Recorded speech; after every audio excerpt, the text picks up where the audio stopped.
A blessed good morning. Time for another edition of Mike's Morning Musings. It is Thursday. It's March 5th, 2026. And like House of Pain did, we're going to jump around today here on Mike's Morning Musings. A lot to get to, a lot of great local stuff. The story for the Messalonskee Eagles hockey team is not great, though. They lost in not one, not two, but triple overtime last night. 325 into overtime. Wyatt Allen, a very good player for Hamden Academy, scores, beats Nathan Kirk at Hamden Academy. The Kings of Class B North Boys Hockey with a 2-1 win. As Mike Mandel writes in the Sentinel and KJ this morning, quote, "This game was about as even as could be. The action was back and forth throughout, with neither team dominating for any long stretches. Hamden Academy outshot Messalonskee 33-32. Nathan Kirk and Aiden Saran each with 31 saves." So, Hamden Academy and Coach Zach Wilson moving on. They'll play York. Messalonskee, another disappointing end to their hockey season. They started out, I remember, opening night beating the Class A champs, Thornton Academy. They had a great regular season, but just couldn't get it done in the postseason. Maddie Provost, on the other hand, as we continue to jump around like House of Pain, Maddie Provost, more hardware. I don't know if her parents have some money set aside to build shelves to put all of her hardware, but they're going to have to expand maybe her own room. 2025 Max Prep's Maine High School Girls Basketball Player of the Year.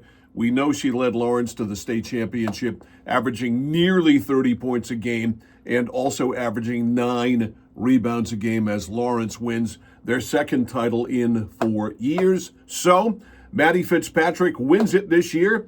It's been a run of Maddies. Madeline Dupre of Coney won it in 24-25, and Maddie Fitzpatrick of Cheverus won it a couple of years ago in 23 and 24.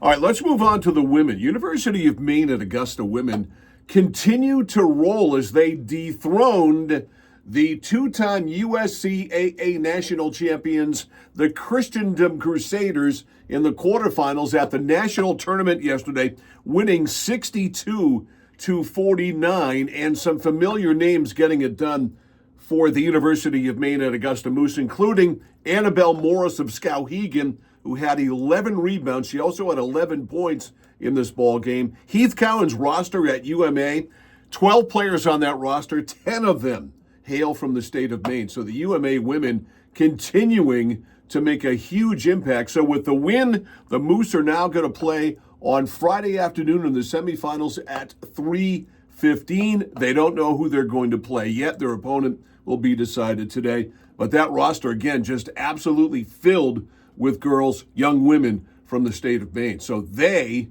continue to play really good basketball and move on. The Boston Celtics did not play very good basketball last night. I don't know what the hell's gotten into the Charlotte Hornets, but suddenly they're the hottest team in the NBA, and you can't stop the Charlotte Hornets. You can't even hope to contain them as they blew out the Celtics 118. I'm doing this from memory now, 118-81. This game was never close. The Hornets ran away in the first quarter and never looked back, and the Celtics were never in this one. So, what's next? Cooper Flagg and the Dallas Mavericks, maybe? At the Garden tomorrow night. We know the Mavs will be there. The question is, will Flagg be there and will he play? Now, last night, for the first time since this injury, he was listed as questionable, he is listed as questionable for tonight's game because right now the Mavs are in Orlando to play the Magic tonight. So he's listed as questionable for that game. Presumably, if he doesn't play, he'll be listed as questionable for hopefully he plays. I mean, the amount of people coming down to the Garden, going down to the Garden from Maine, in the thousands, I'm sure, people willing to pay all kinds of money for tickets to see Flagg in what would be his only appearance at the Garden this year against the team that he grew up rooting for. This thing has kind of taken on an aura of mystery, this injury to Flagg. I mentioned yesterday during 3M, which I've nicknamed Mike's Morning Musings 3M. Only I called it 3M, but maybe you will eventually too. Yesterday during my 3M, I talked about the fact that before the All-Star break, when Flagg injured this ankle originally, the Mavericks put out a statement that very pointedly said he'll be back in the first game after the All-Star break. Well, we are at 8 games now and counting that Flagg has not played, pending whether or not he plays tonight. So there is an aura of mystery, I think, to this entire thing, and it's really too bad because Flagg probably is going to be overtaken in the battle for the Rookie of the Year in the NBA by his teammate at Duke, Con Knippel. All right, couple of other things. Adrianna Smith, again, second time in her career, second time in, 3 years? She's the America East Player of the Year. She is a marvelous player, one of the best, if not the best player in the history of the University of Maine women. Meanwhile, the Maine men are in the tournament. They're going to play against UMass Lowell. I believe that game is today, if I'm not mistaken. So, finally, Patriots cut loose Stefon Diggs yesterday. Shouldn't be any surprise. Diggs came to Foxborough and did everything the Patriots asked him to do. He played great football. He kept his mouth shut for the most part, although there was that strangulation problem, allegedly, that occurred with his chef, a bizarre situation.